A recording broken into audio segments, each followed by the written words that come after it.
Madaling araw po kanina nang makabalik sa Quezon City ang bride-to-be na natunton sa Pangasinan matapos mawala ng ilang linggo. Kaugnay po niyan, makakausap natin, Chief ng Public Information Office ng Quezon City Police District na si Police Major Jennifer Ganaban. Major, magandang umaga po. Yes sir, magandang umaga po sa inyo at sa lahat po ng inyong taga-subaybay. Ma'am, kumusta po si Shera De Juan? Nung nakita niyo siya, maayos po ba ang kalagayan niya? Yes sir, yun nga po kaninang madaling araw pagdating po nila sa bahay ni Ms. Shera, pumunta po yung ating medical doctor ng QCPD at siya po yung nagkandak ng physical examination dito kay Ms. Shera. And normal naman daw po ang vital signs niya, kalmado po siya. Yun nga lang, medyo matagal lang daw na puro tubig yung kanyang intake. Kaya parang nagkaroon po siya ng acid peptic disease. Okay. So physically, she's okay overall, pero kumusta po kaya siya mentally and emotionally? Yun sir, yung chine-check po natin ngayon, ang hiling po kasi niya is magpahinga muna siya. So, ang kung wala naman daw po siyang ibang nararamdaman, medyo nangihina lang siya at gusto niyang magpahinga. Okay. So, ma'am, what do we know so far? Kung ano po nangyari sa kanya? Paano nangyari na ang huli po siya nakita before she was found? Bumili po siya ng sapatos sa mall, tapos natagpuan na po siya sa Pangasinan. What happened in between? Yes sir, opo. Inaalam pa po natin sir dahil sa ngayon hindi pa masyadong maidetalye ni Ms. Shera kung ano po talaga yung nangyari sa kanya. Ang initial information nga lang po natin is natagpuan siya kahapon nitong si Mr. Rodel, yung taga-Season Pangasinan, kung saan binihisan po siya, dinala siya sa bahay, binihisan, at anong masabi niya po yung identity niya ay tinawagan na po nila si Mr. Mark.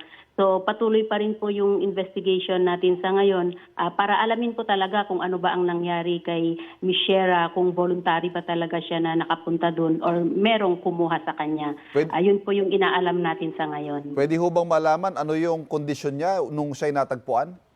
Nabanggit niyo po, binihisan siya. Ibig sabihin, hindi ho ba maayos yung kanyang bihis o yung kanyang lagay nung time na natagpuan siya? Yes sir, yung kung nung natagpuan daw po siya ay yung damit niya ang suot niya, kaya parang pinagbihis po siya, kaya eto po iba na yung damit niya nung sunduin siya. Nabanggit niyo po, hindi pa malinaw kung anong nangyari sa kanya in between, pero may sinyalis po ba na may nangyaring masama o may sapilitan kaya siyang dinala sa Pangasinan? Ano-ano ho yung mga indikasyong nakikita natin? Yes sir, sa ngayon po wala naman tayong nakikita since physically fit po si Ms. Shera. Kaya ang i-verify na lang po natin or i-validate yung paano po siya napunta doon sa lugar na yon. Oho. Malinaw na ho ba sa atin, ma'am, kung baka ho sadya siyang lumayo o sadya siyang tumakas, ika nga. Baka may iniiwasan siya. Ano ho ba mga impormasyon natin tungkol dyan? Yes sir, yung sa huli po na nilabas nga po natin after forensic examination nung kanyang laptop at saka cellphone, nakita po natin doon yung mga messages niya or conversation with her fiancé.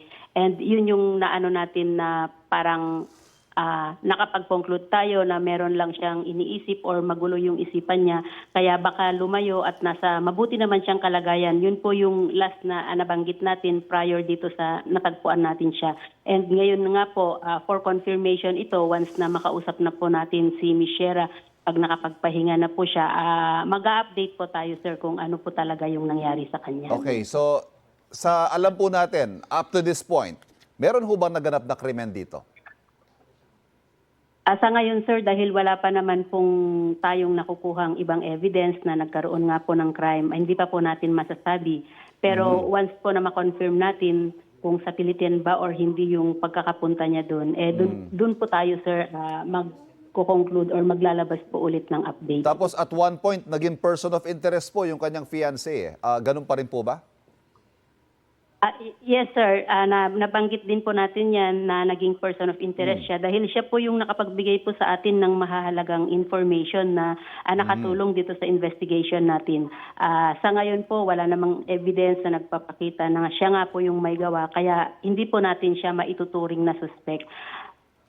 May nabanggit din po na may iniisip daw na financial issues itong si Miss Dewan o si Shera? Yes, Oho. sir, opo. Lumabas po yun sa forensic examination since mga pera po, budget ang pinag-uusapan nila doon. So parang itong si Michelle is may binabanggit doon na may mga problema sila sa pera. Kaya nabanggit natin during our last interviews na meron silang financial problems. Yun po kasi yung lumabas nung tiningnan po natin yung kanyang cellphone at laptop. Opo. Major, pansamantala, magpapasalamat po muna kami sa inyo pero patuloy po kami makikibalita tungkol sa nangyari dahil medyo misteryoso pa rin po, ano? Yes, sir. Opo. May mga tanong pa rin po tayo na hindi natin makuha sa ngayon. Hayaan po muna sana natin makapagpahinga si Miss Shera at baka sakaling sa susunod po na makausap natin siya is makakapagbigay na po siya ng detalye kung ano po talaga yung nangyari. Understood. Maraming salamat po sa inyo. Yes, sir. Thank you din po. Good morning, sir. Nakausap natin Police Major Jennifer Ganaba ng Quezon City Police District. Kapuso, huwag magpapahuli sa latest news and updates. Mag-iuna ka sa balita at mag-subscribe sa YouTube channel ng GMA Integrated News.